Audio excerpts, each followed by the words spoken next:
One thing that you do really well in your book is you bring, economics back to the real world in relatable examples. You mentioned Woolworths and the pick and mix, and you talk about that as like a little microeconomy. You give the example of Freddoes, which for people who don't know are those little chocolate bars shaped like frogs. They used to have Tazzies as well, which were the caramel version, which were 100% better, but they got rid of those. Can you just give us a quick once over of your definition of inflation using Freddoes? Yeah, so when Jack and I were younger, and I'm sure both of you, they were about 10p. Yeah. Now they're about 30p, which is and maybe more from the last time I checked. And so they're a lot more expensive. And generally, the price of things go up in the economy anyway.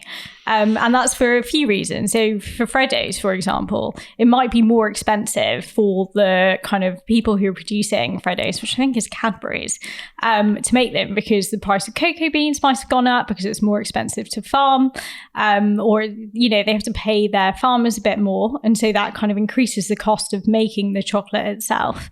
But also maybe the demand for Freddoes might have gone up over time. If more people are wanting them, the shopkeeper who's selling the chocolate can charge a bit more money, and kind of both those sides, the supply and the demand side, means that prices of it have to go up.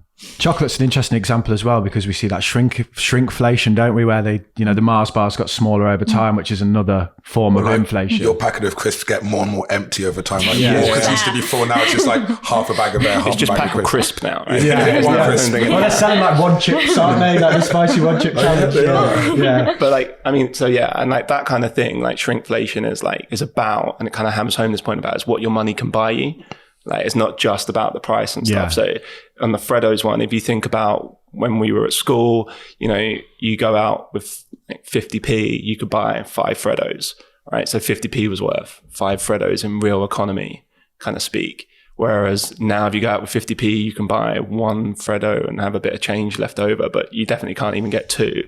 So, the same amount of money has now become worth less because of 15 years. And then that factors in people's expectations of what they should be paid, and that pressure on that side where they're like, well, I still need my 5 Freddos, so you're going to have to pay me X amount for an hour or whatever now. Yeah, and economics should tell us we should be trying to actually improve people's kind of quality of life, in the sense that, we talk in the book a bit about how we're richer on average than our great-great-grandparents. Right. And it's because over time we go from being able to afford 1 Freddo to 2 Freddos to 3 to 4 to 5. So it's actually, that is the normal process of kind of economic development, is we actually end up not just keeping the same, we should be improving and getting better.